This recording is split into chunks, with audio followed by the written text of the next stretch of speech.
Good morning, students. Today we are going to start Unit 2 of Macroeconomics, which is inflation. Here is the content, that is, the main points which we are going to discuss in this chapter. First of all, meaning and nature of inflation, then, characteristics of inflation, that is, what are the features of the inflation, then causes of inflation, which means that which are the causes why inflation occurs in the economy, that reasons, that causes we will discuss. Then types of inflation. Yes, there are different types of inflation that we will discuss, like demand pull inflation, cost push inflation, then open inflation and suppressed inflation, then expected and unexpected inflation. These are the main three types of inflation that we will discuss in detail. Then effects of inflation on the different classes of the society.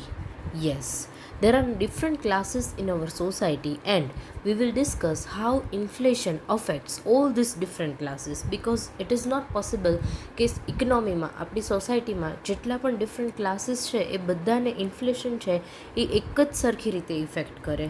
No, different classes will be affected differently with the effect of the inflation. Then effects of inflation on the economy as a whole. Yes, how inflation affects the whole economy. આપણી આખી કન્ટ્રીની economy પર ઇન્ફ્લેશનની કેવી રીતે અને inflation કેવી રીતે એને affect કરે છે, દેટ વી વિલ ડિસ્કસ કે કેવા કઈ ટાઈપના ચેન્જીસ આવે છે કે જ્યારે બધી જ વસ્તુના પ્રાઇઝીસ છે એ ઇકોનોમીમાં ઇન્ક્રીઝ થતા હોય છે તો આખી ઇકોનોમી કેવી રીતે રિએક્ટ કરશે, that effect we will discuss in this chapter. Then concept of inflationary gap. Yes, this is new concept કે inflationary gap શું છે, that we will also discuss. Then control of inflation, and that is also known as the remedies of inflation. Control of inflation એટલે એને remedies કહી શકો કે તમે ઇન્ફ્લેશનને કેવી રીતે કંટ્રોલ કરી શકો છો, એના કેટલા વેઝ છે. Then deflation. Yes, deflation is the opposite situation of inflation. ઇન્ફ્લેશનમાં બધી જ વસ્તુના પ્રાઇઝીસ છે એ ઇન્ક્રીઝ થતા હોય છે, તો ડિફ્લેશનમાં શું થશે, બધી વસ્તુના પ્રાઇઝીસ છે એ ડિક્રીઝ થતા હોય છે, and it is the opposite of inflation. ઇન્ફ્લેશનને તમે તેજી કહી શકો, આપણે કહીએ ને કે માર્કેટમાં તેજી છે, અને ડિફ્લેશન મીન્સ મંદી. Then price index. Yes, price index પણ આપણે ડિસ્કસ કરશું, wholesale price index, retail price index, or અહીંયા ક્યાં ડિફરન્ટ કન્સેપ્ટ આપ્યા છે એ. So these are the main points which we are going to discuss in this chapter. Now our first topic is meaning and nature of inflation. Inflation means increase in the volume or quantity of money.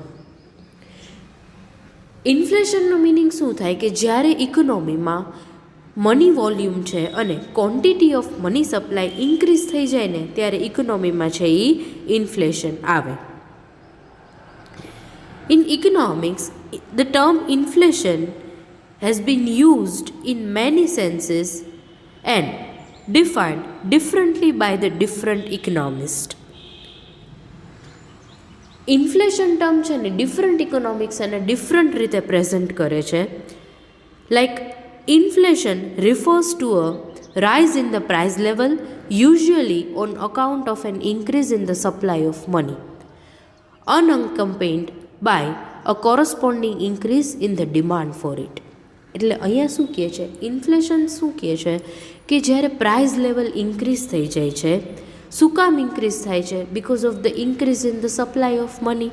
But જ્યારે price level increase થયું, શું કામ? કારણ કે money supply increase થયું, તો એની સાથે સાથે મનીની ડિમાન્ડ છે ને એ ઇન્ક્રીઝ નથી થતી, and that is why there is inflation in the economy. In inflation, money income of the community continuously increases because of the increase in the money supply.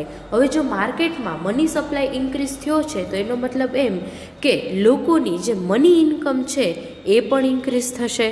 So this is the effect of the inflation કે જ્યારે માર્કેટમાં money supply increase થાય છે, income of the people increase થાય છે, and along with that price level also ઇન્ક્રીઝીસ. So what will happen in the inflation? During this time, money supply will increase and because of that purchasing power of people will also increase. એટલે ઇકોનોમીમાં જેટલા money સપ્લાયની requirement છે ને એના કરતાં પણ money supply છે એ increase થઈ જશે અને એને લીધે શું થશે કે income of the people will also increase. So their purchasing power will increase but at the same time purchasing power of money will decrease.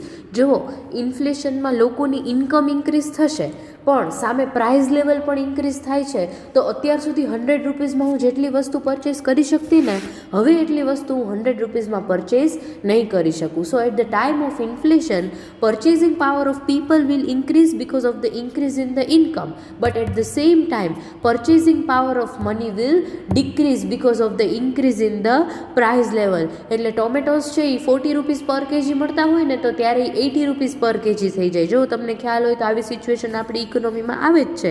એટલે જ્યારે ઇન્ફ્લેશનનો ટાઈમ હોય ત્યારે પ્રાઇઝીસ ઇન્ક્રીઝ થશે, ઇન્કમ મની સપ્લાય છે એ બિયોન્ડ રિક્વાયરમેન્ટ છે એ increase થાય છે. પણ થાય છે શું કે મની સપ્લાય છે ઇકોનોમીમાં ઇન્ક્રીઝ થઈ ગયું and because of that demand for the goods and commodities will also increase but at the same time જેટલા પ્રપોર્શનમાં કોમોડિટીની ડિમાન્ડ ઇન્ક્રીઝ થઈ છે ને એટલા પ્રપોર્શનમાં સામે પ્રોડક્શન ઇન્ક્રીઝ નથી થતું. એટલે ડિમાન્ડ ઇન્ક્રીઝ થઈ ગઈ પણ સપ્લાય ઇન્ક્રીઝ નથી થતું એટલે અનનેસેસરી પ્રાઇસીસ છે એ ઇન્ક્રીઝ થશે. And one more important thing is that આ જે પ્રાઇઝ રાઇઝ છે ને it is not temporary phenomenon but it is a continuous one. આ પ્રાઇઝ રાઇઝ છે એ એવું નથી કે થોડોક ટાઈમ માટે થયો છે but mild rise in the prices will lead to will gather a momentum. થોડોક પણ પ્રાઇસ ઇન્ક્રીઝ થશે ને એટલે it is a cumulative in nature, એ સેલ્ફ ગ્રોવિંગ છે, એ પ્રાઇસ પછી ઇન્ક્રીઝ થતી જ રહેશે અને મોમેન્ટમ અચીવ કરી અને ટોપ ઉપર વહી જશે. And the root cause of the inflation is the expansion of money supply beyond the normal requirement. એટલે ઇકોનોમીમાં જેટલી ક્વોન્ટિટીમાં મનીની રિક્વાયરમેન્ટ છે ને એના કરતાં વધારે મની સપ્લાય થઈ જાય ને ત્યારે ઇન્ફ્લેશન આવે. તો એનું રીઝન શું છે? Maybe because of the credit expansion by the banks છે એ વધારે પડતું ક્રેડિટ એક્સપાન્શન કરી દે તો ઇકોનોમીમાં છે એ ઇન્ફ્લેશન આવે. So this is the main reason for the inflation અને ઇન્ફ્લેશનનો મિનિંગ છે. એટલે આ પેપર મની અને ક્રેડિટ એક્સપાન્શન જો બેંક કરે તો એને લીધે velocity of circulation of money છે એ ઇન્ક્રીઝ થાય along with the quantity of money. એટલે મનીની ક્વોન્ટિટી પણ ઇન્ક્રીઝ થશે અને એની વેલોસિટી મીન્સ જે સ્પીડથી ઇકોનોમીમાં મની છે એ સર્ક્યુલેટ થાય છે એ સ્પીડ પણ ઇન્ક્રીઝ થઈ જશે. And moreover inflation is cumulative in nature. I told you that આ ક્યુમ્યુલેટિવનો મિનિંગ શું થાય? સેલ્ફ ગ્રોવિંગ છે. માઇલ્ડ રાઇઝ થશે ને તો એ કન્ટિન્યુઅસલી પ્રાઇઝીસ છે એ ઇન્ક્રીઝ થતી જ રહેશે. નાઉ ઇન્ફ્લેશન છે it is of two types, full inflation and partial inflation. હવે આપણે આ ફૂલ ઇન્ફ્લેશન શું છે અને પાર્શિયલ ઇન્ફ્લેશન શું છે એ સમજીએ. એકચ્યુઅલી આ ફૂલ અને પાર્શિયલ ઇન્ફ્લેશન છે ને એ આપણે એમ્પ્લોયમેન્ટના ટર્મમાં સમજશું કે કેવી રીતે ઇકોનોમીમાં ફૂલ એમ્પ્લોયમેન્ટ હોય છે અને લેસ દેન ફૂલ એમ્પ્લોયમેન્ટ હોય છે ત્યારે ઇન્ફ્લેશન છે એ ટુ ટાઈપ્સના હોય છે. તો let us understand it. First of all let us understand the partial inflation. Partial inflation is also known as the semi-inflation. Now, according to Keynes, actually Keynes has divided the inflation into two. First is partial, that is semi-inflation, and the second is full inflation, or which is also known as true inflation. Now, according to Keynes, or so long as the economy does not attain the level of the full employment, an increase in the quantity of money and increase in the velocity of the circulation of money is known as the partial inflation. એટલે શું થશે કે જ્યારે ઇકોનોમીમાં, આ તમને એકદમ simple લેંગ્વેજમાં સમજાવી દઉં કે ફેક્ટર્સ ઓફ પ્રોડક્શન છે કે જે રિસોર્સિસ છે હજી આઇડલ છે. ઇટ મીન્સ કે બધા રિસોર્સિસ છે એ તમે યુઝ નથી કરતા. તો આવા ટાઈમે જ્યારે ઇકોનોમીમાં ઇન્ફ્લેશન આવે છે અને ત્યારે એમ્પ્લોયમેન્ટ અને આઉટપુટ ઇન્ક્રીઝ થાય છે, તો એને લીધે જે ઇન્ફ્લેશન ક્રિએટ થાય છે ને with the increase in the income, this inflation can not be considered as a full inflation, but it is known as the partial inflation, because at the time when there are idle resources available in the economy, at that time increase in the employment and partly in increase prices through an increase in the cost of production. એટલે શું થશે કે demand increase થઈ છે તો employment અને output increase થાય છે, બટ હજી ઇકોનોમીમાં એવા અનયુઝડ રિસોર્સિસ અવેલેબલ છે કે હજી જો મારે પ્રોડક્શન ઇન્ક્રીઝ કરવું હોય ને તો માર્કેટમાંથી હું નવા લેબર્સ છે એને અપોઇન્ટ કરી શકું છું. તો આવા ટાઈમે જે એમ્પ્લોયમેન્ટ અને આઉટપુટ ઇન્ક્રીઝ થાય છે ને ત્યારે પ્રાઇઝીસમાં એટલું ઇન્ક્રીઝ નહીં થાય, and that is why this inflation is known as the partial inflation or semi inflation. એટલે આને છે ને આપણે બોટલનેક્સ કહી શકીએ. એટલે કેન્સ છે ને આવી સિચ્યુએશનને સેમી ઇન્ફ્લેશન, પાર્શિયલ ઇન્ફ્લેશન ઓર બોટલનેક ઇન્ફ્લેશન કહે છે કે જ્યાં સુધી માર્કેટમાં આઇડિયલ રિસોર્સિસ અવેલેબલ હશે ને ત્યારે with the increase in the money supply or with the increase in the employment and output prices છે એ એટલી ઝડપથી ઇન્ક્રીઝ નહીં થાય. But on the other hand when economy attains the level of full employment, હવે ઇકોનોમીમાં એવી situation આવી ગઈ છે કે ફૂલ એમ્પ્લોયમેન્ટ છે. હવે જો તમારે પ્રોડક્શન ઇન્ક્રીઝ કરવું હોય તો તમારે નવા રિસોર્સિસ ઇકોનોમીમાં ફેક્ટર્સ ઓફ પ્રોડક્શન અવેલેબલ નથી. You have to do it with the existing workers. તો શું થશે કે એ લેબર્સ છે એ વધારે પ્રાઇઝીસ ચાર્જ કરશે. તો અત્યારે શું થયું, કોસ્ટ ઓફ પ્રોડક્શન છે એ ઇન્ક્રીઝ થઈ ગઈ. હવે જો મારે પ્રોડક્શન ઇન્ક્રીઝ કરવું હોય તો હું એમ્પ્લોયમેન્ટ છે એ ઇન્ક્રીઝ નહીં કરી શકું, because it is the full employment level. So further increase in the quantity of money produces no further increase in the employment or output. એટલે હવે જો મનીની ક્વોન્ટિટીમાં ઇન્ક્રીઝ થશે ને તો એનાથી એમ્પ્લોયમેન્ટ અને આઉટપુટ ઇન્ક્રીઝ નહીં થાય, બિકોઝ હવે માર્કેટમાં નવા લેબર્સ અવેલેબલ જ નથી કે જેને હું એમ્પ્લોય કરી શકું. And because of that increase in the quantity of money leads to a direct and proportionate increase in the price level. એટલે હવે મનીની ક્વોન્ટિટીમાં જેટલો ઇન્ક્રીઝ થશે ને એની સામે પ્રાઇસ લેવલ પણ એટલું ઇન્ક્રીઝ થશે. And according to cans this is the state of full inflation or real inflation, or which is also known as true inflation. So full employment is the point at which true inflation sets in. એટલે જ્યારે ઇકોનોમીમાં ફૂલ employment level હોય છે ને એ પછી જ જે true inflation છે એ start થશે. And in this sense it refers to a rise in the price level after the full employment has been attained. એટલે ઇકોનોમીમાં છે ને એ પ્રાઇઝીસ ક્યારે ઇન્ક્રીઝ થશે, જ્યારે ફૂલ એમ્પ્લોયમેન્ટનું સ્ટેજ અટેન થશે ને પછી જ ઇકોનોમીમાં પ્રાઇઝીસ છે એ ઇન્ક્રીઝ થાય છે. Now, here we have one diagram. On x-axis there is quantity of money and on y-axis there is employment and price.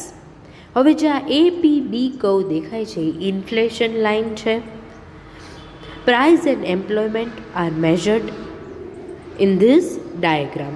હવે CD છે is the line of full employment. જો CD લાઇન છે ને એ ફૂલ એમ્પ્લોયમેન્ટની line છે.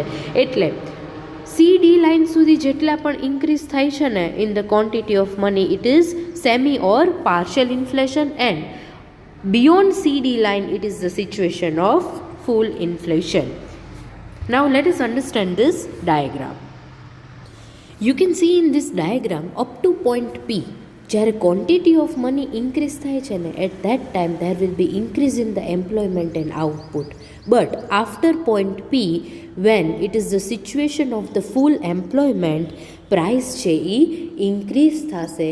And that is why up to point P we can say that it is the situation of semi or partial inflation when there is a level of less than full employment. It means up to point P જો ઇન્કમમાં quantity of money increase થશે તો employment અને output છે એ increase થશે. But after point P with the increase in the income or quantity of money there won't be any increase in the employment and output. એટલે point P પછી છે ને મનીની ક્વોન્ટિટી ગમે તેટલી ઇન્ક્રીઝ થાય ને એમ્પ્લોયમેન્ટ આઉટપુટ ઇન્ક્રીઝ થઈ જ નહીં શકે. એનું રીઝન શું છે કે હવે માર્કેટમાં નવા રિસોર્સિસ, નવા લેબર્સ છે એ અવેલેબલ જ નથી, ફેક્ટર્સ ઓફ પ્રોડક્શન કે જેને તમે અપોઇન્ટ કરી શકો. So that after point P there will be rise in the prices and that is why it is the situation of full inflation or true inflation. એટલે આ CD line છે ફૂલ એમ્પ્લોયમેન્ટની, એના પછી જેટલું પણ પ્રાઇસ રાઇઝ થશે ને એને આપણે કહી શકીએ ફૂલ inflation.